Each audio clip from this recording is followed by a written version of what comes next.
Some mysteries seem destined to remain unsolved. But what happens when time, technology, and unwavering dedication refuse to let them fade? Tonight, we bring you 5 true crime stories where the impossible became possible. Prepare to have your perceptions of justice challenged and closure found. Before we dive in, take a moment to hit that like button and subscribe only if you truly enjoy exploring these stories with me. And tell me in the comments where you're watching from and what time it is on your clock. It's always amazing to see our community connecting across the world. Now, settle in, dim the lights, and let's unravel tonight's haunting journey together. Case file number 1. The unsolved murder of Leola Jordan.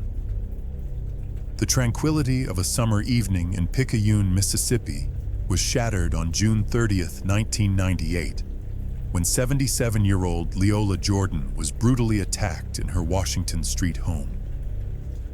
The matriarch of a loving family, Leola was known for her kindness and the unwavering ritual of always locking her front door. Yet, on that fateful night, there were no signs of forced entry, no tampered locks or windows. This baffling detail led investigators to a chilling conclusion. Leola likely knew her attacker, allowing them willingly into her sanctuary. The initial assessment of the crime scene suggested a desperate struggle. It appeared Leola had awoken to confront her assailant, leading to a violent altercation that ultimately claimed her life. The perpetrator, after inflicting fatal knife wounds, vanished into the night, leaving behind a bewildered community and a grieving family. For nearly 23 years, the case of Leola Jordan remained a haunting mystery, a cold file gathering dust in the Picayune Police Department. The tide began to turn in October 2020, when Captain Rhonda Jones of the Picayune Police Department took a fresh look at Leola's cold case. Recognizing the limitations of a small department's resources, Captain Jones sought an unconventional but vital partnership with the popular Oxygen Network show, Cold Justice. This collaboration proved to be a game-changer, particularly concerning the crucial aspect of DNA evidence. Back in 1998, when the crime scene was meticulously processed, investigators had collected almost a dozen samples from the nightgown Leola was wearing when she was attacked. These samples, believed to potentially hold the killer's DNA, had remained untested for over 2 decades due to the Picayune Police Department's lack of advanced forensic resources. Cold Justice stepped in, facilitating the transfer of these invaluable samples to a private facility, which promised a much quicker turnaround time than traditional channels. The anticipation was palpable as the DNA testing commenced. When the results finally came back in 2021, they delivered a shocking yet ultimately vindicating revelation. The DNA profile generated from the evidence unequivocally pointed to one individual, Leola Jordan's own grandson, Sergio Williams, now 47 years old. The arrest of Sergio Williams brought a profound, albeit bittersweet, sense of closure to Leola's family. They had described her as the unwavering matriarch, the cornerstone of their lives. The pain of her loss was compounded by the years of uncertainty, but now, finally, they had answers. The tragedy was further underscored by a poignant detail. Leola had been scheduled to travel to Juliet the very next day to attend her granddaughter's nursing school pinning ceremony. A joyous occasion, cruelly snatched away by an act of unimaginable betrayal. The resolution of Leola Jordan's case resonated deeply within the Picayune Police Department. Chief Freddie Renan and Assistant Chief of Police Jeremy Rye, both of whom had been among the first officers to respond to the horrific scene in 1998, expressed immense gratitude. The brutal nature of the crime had left an indelible mark on them, fueling their determination to see justice served. To be able to provide closure to Leola's family after so many years was a testament to their perseverance and the power of advancements in forensic science. The case stands as a powerful example of how cold cases, no matter how old, can be solved when dedicated individuals and innovative partnerships come together. Case file number 2. The tragic disappearance of Stephanie Summers. August 30th, 1980, was meant to be a day of celebration for Stephanie Summers. The 36-year-old, vibrant and full of life, was planning a special birthday outing with her 11-year-old nephew, Kelly Roberts. They were going to Six Flags Magic Mountain, a belated birthday treat that Kelly had dressed up especially for. Yet Stephanie never arrived to pick him up. The hours of anxious waiting turned into a chilling dread, culminating in the grim discovery of her lifeless body inside her apartment in Silver Lake, Los Angeles, California. Stephanie had only recently moved to Silver Lake from Newhall, Santa Clarita, brimming with excitement for her new chapter. Her sudden and violent death left her family and friends reeling, grappling with an unimaginable loss. An extensive investigation immediately commenced, with forensic evidence meticulously collected from the crime scene and numerous individuals interviewed. However, despite the diligent efforts of law enforcement, leads quickly evaporated, and the case of Stephanie Summers tragically went cold, remaining unsolved for more than 3 decades. The silence of 34 years was finally broken in 2014 when Los Angeles detectives received a fresh lead, breathing new life into the stagnant case. This lead implicated a man named Harold Anthony Parkinson, who chillingly lived just a mile away from Stephanie's apartment. Parkinson quickly became a prime suspect, and on June 19, 2014, a crucial piece of evidence solidified his connection to the crime. A DNA sample collected from him was consistent with the DNA profile found on Stephanie's body. The long-awaited charges were filed, bringing a glimmer of hope for justice. However, the layers of Parkinson's criminal history quickly unfurled, revealing a disturbing pattern. At the time of his arrest for Stephanie's murder, he was already incarcerated, serving a 15 years to life sentence at Chuckwalla Valley State Prison in Blythe for an unrelated attack. This other attack, which occurred in Los Angeles on April 8, 1981, involved the fatal shooting of Derek Eugene Perry.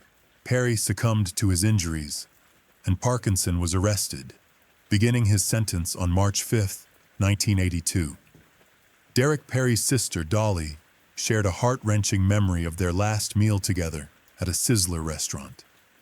"He gave me a hug and told me he loved me," she recalled, her voice heavy with grief. She lovingly described her older brother as an excellent BMX rider and surfer, and a brilliant big brother. The motive behind Derek's murder remained unknown or undisclosed by authorities. Upon learning that Parkinson was also accused of Stephanie Summers' death, Dolly's fear was palpable. "He's a dangerous man and should never be allowed back on the streets," she declared, echoing the sentiments of many who had been touched by Parkinson's violence. In court, Parkinson's lawyer mounted a defense, arguing that his client had not assaulted Stephanie Summers. Instead, the defense claimed a consensual romantic relationship between the two, suggesting they had slept together a few days before her death.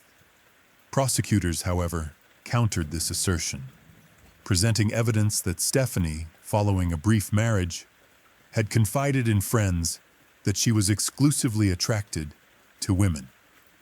Los Angeles court judge Kathleen Kennedy presided over the emotional proceedings, ultimately describing Summers' case as a very degrading, horrible, and violent crime. Judge Kennedy was convinced, beyond a reasonable doubt, that Harold Anthony Parkinson was responsible for Stephanie's death.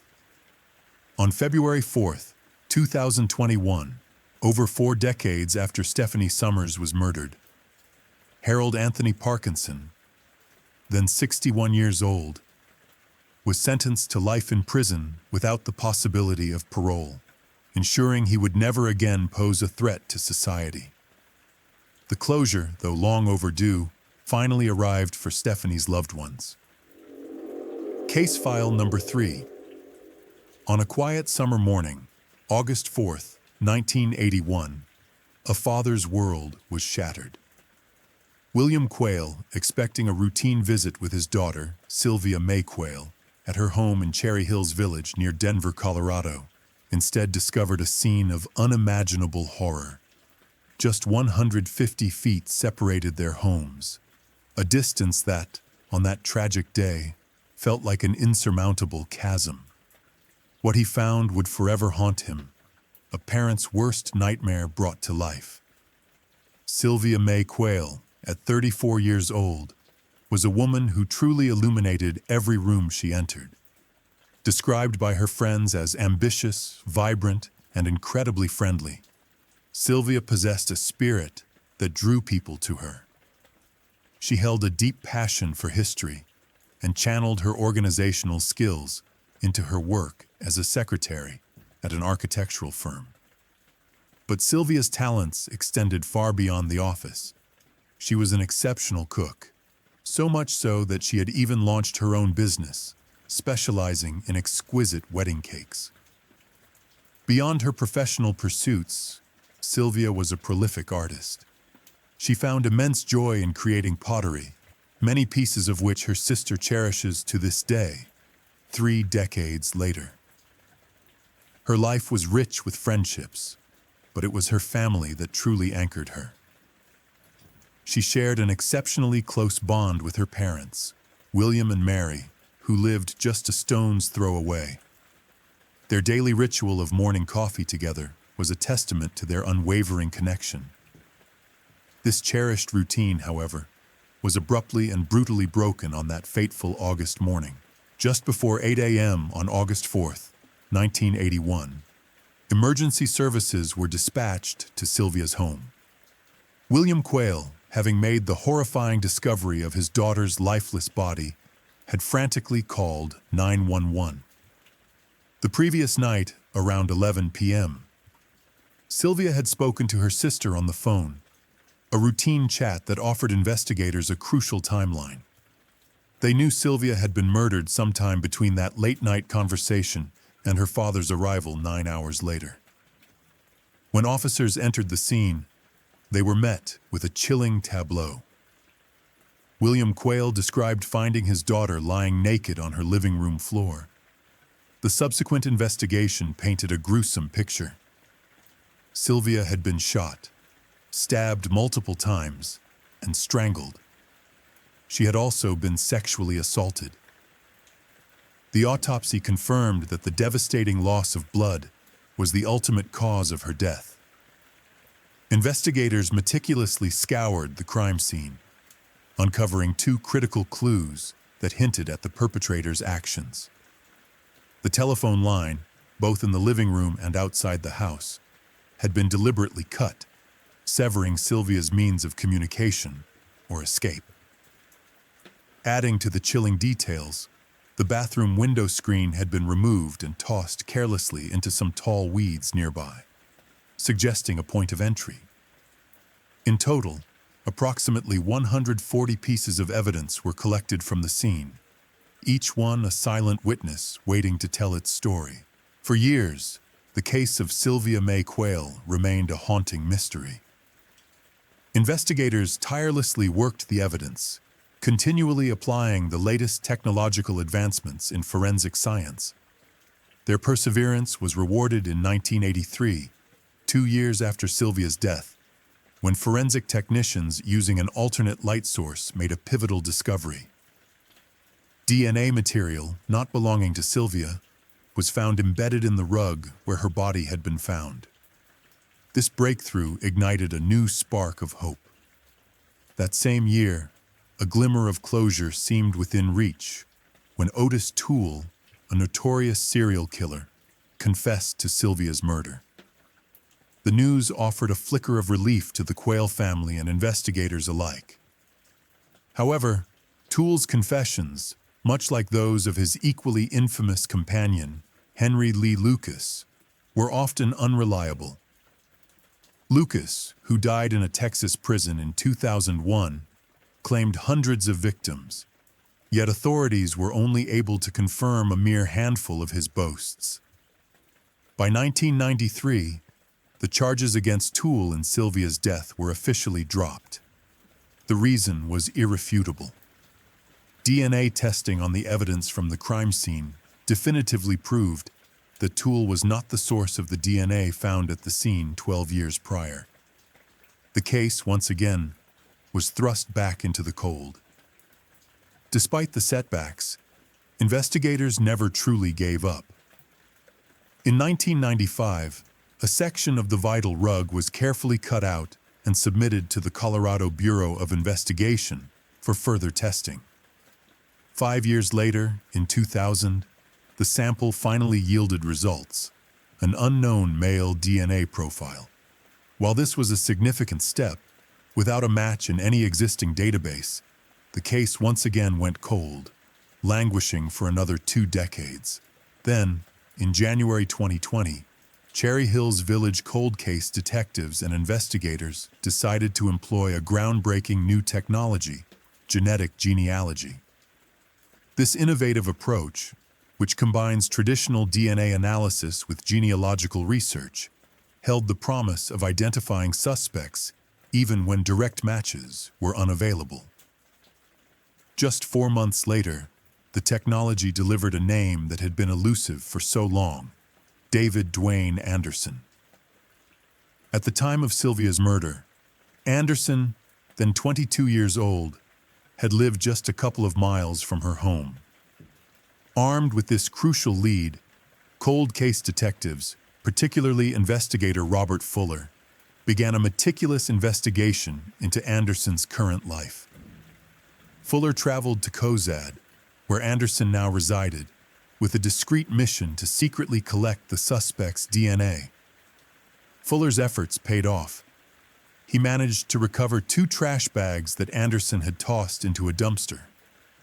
Inside, among the discarded items, were 15 objects that potentially contained Anderson's genetic material. Among them was a vanilla yogurt can, a seemingly innocuous item that would prove to be the key to unlocking a 40-year-old mystery. On January 29, 2021, the moment of truth arrived. Genetic material extracted from the vanilla yogurt can was definitively matched to the DNA found on Sylvia's body and at the crime scene. The evidence was irrefutable. As investigators delved deeper into Anderson's past, a disturbing pattern emerged. A string of at least 8 home and business burglaries committed between 1981 and 1986. In one of those home burglaries, chillingly, he had gained entrance by removing and tossing a window screen, a detail mirroring the scene at Sylvia's home. David Dwayne Anderson, now 62 years old, was arrested on February 10, 2021. For the first time in 4 decades, Sylvia May Quayle's killer had a name and faced justice. Sadly, Sylvia's parents, William and Mary Quayle, did not live to witness their daughter's killer being charged. William passed away in 1999, and his wife followed him 10 years later. Yet, the persistent efforts of dedicated investigators ensured that even in their absence, justice, though delayed, was not denied for their beloved daughter. The case of Sylvia May Quayle stands as a testament to the unwavering commitment of law enforcement and the power of scientific advancement in bringing closure to even the coldest of cases. What other cold cases have been solved using genetic genealogy? And how has this technology changed the landscape of forensic investigations? Case file number 4. The unsettling confessions of Edward Surratt. The concept of a killer confessing to their heinous crimes is not unheard of, be it during an investigation, by chance, or even on a deathbed. But what about confessions that emerge seemingly spontaneously, without rhyme or reason? This unsettling scenario unfolded with convicted serial killer Edward Surratt, whose sporadic admissions of guilt brought light to a terrifying spree of violence that spanned across Pennsylvania and Ohio. The front page of the Pittsburgh Post-Gazette in July 1978 screamed headlines linking Surratt to 18 slayings in the Somme. Yet, despite a chillingly consistent modus operandi, investigators struggled to link him definitively to the crimes with solid physical evidence. That was until Surratt himself began to confess.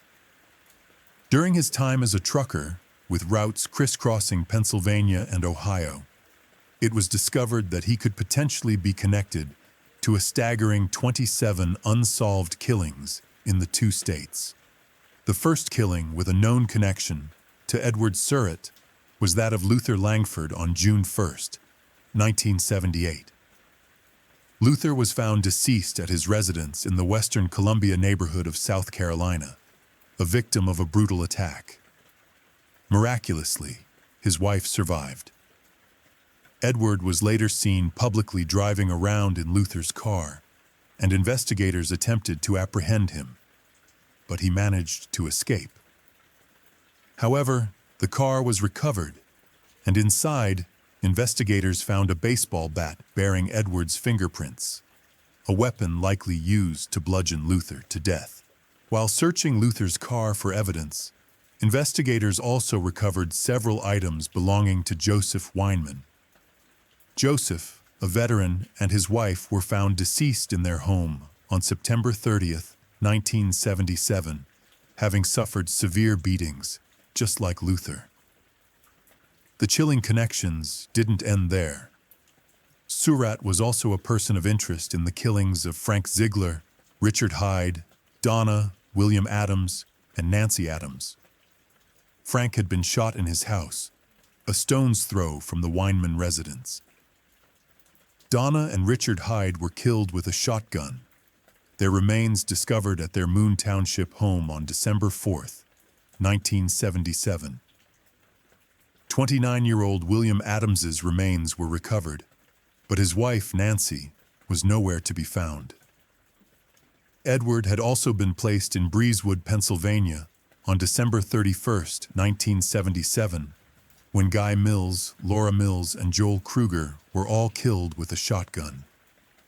Despite these mounting connections, Edward continued to evade authorities, a phantom leaving a trail of death in his wake. His reign of terror finally ended in July 1978. On July 1st, Edward broke into a house, burglarizing a family of 3.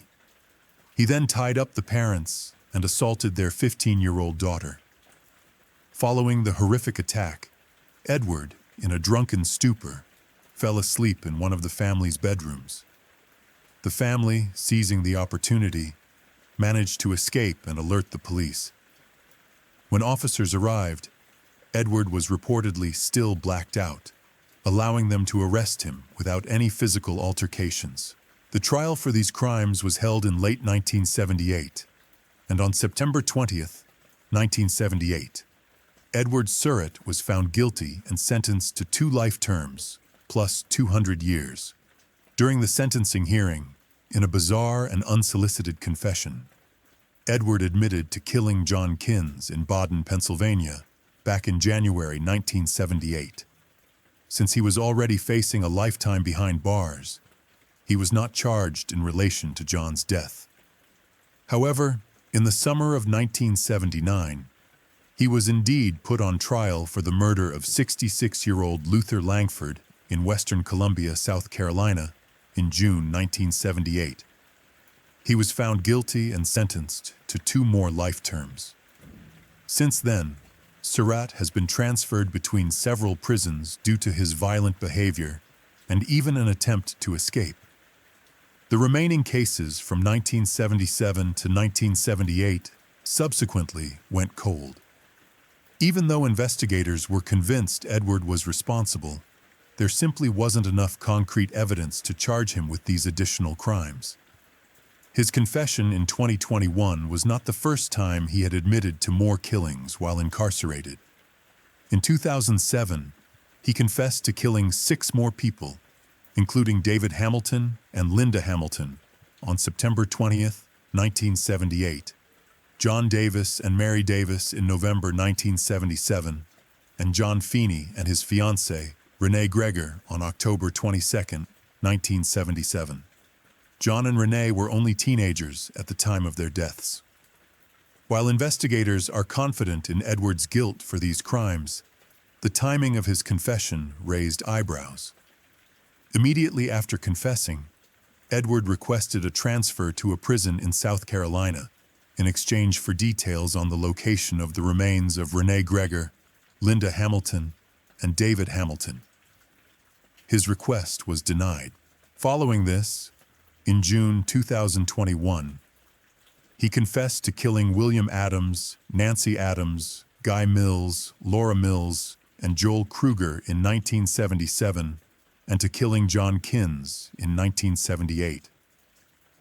With these latest admissions, a chillingly consistent modus operandi has emerged. Edward typically burglarized homes, regardless of whether more than one person was present, and was known to shoot his victims. Several of their burial sites have never been identified, leaving families in agonizing limbo, desperately waiting for closure on what happened to their loved ones. Edward Surratt's crimes spanned between 1977 and 1978, meaning he killed at least 12 people in just 1 year. He is considered a suspect in the unsolved deaths of at least 10 more people in Ohio, Pennsylvania, and South Carolina. Despite personally admitting to killing 12 people, Edward Surratt has only been convicted in relation to the death of one person. Law enforcement's reasoning behind this is that he is already behind bars, serving multiple life sentences, and that extraditing him and putting him on trial for these additional killings would consume vast amounts of money and resources. However, to the families of his many victims, this explanation offers little solace, and to many, feels like blatant disrespect to the lives lost and the enduring pain of those left behind. Case file number 5. The unlikely victim of Virginia Hannon. Pembroke, Massachusetts was a quiet, close-knit community, and Virginia Hannon was its heart. For most of her 59 years, she had been the beloved lunch lady at Bryantville Elementary School, a woman whose kindness and caring nature touched countless lives. She adored working with children, was an exceptional cook, and lived a humble, hospitable life in her Queen Yellow house, a beacon of warmth in the neighborhood. So when on February 13th, 1984, someone broke into Virginia's home and took her life, the shock and horror resonated through every household. Virginia lived alone, her husband having passed away 13 years prior. Her home was a magnet for neighborhood kids, who often stopped by for juice, cookies, and her famous baked goods. She also extended her compassion to stray animals, feeding and caring for them without hesitation. Virginia had retired early from her job, a decision made possible by a substantial inheritance of around $380,000 left to her by an aunt in California. She was remarkably open about this inheritance, freely sharing details of her life, even with strangers. While the majority of the money was safely in the bank, it was widely speculated that she kept a portion of the inheritance in cash, hidden somewhere in her house.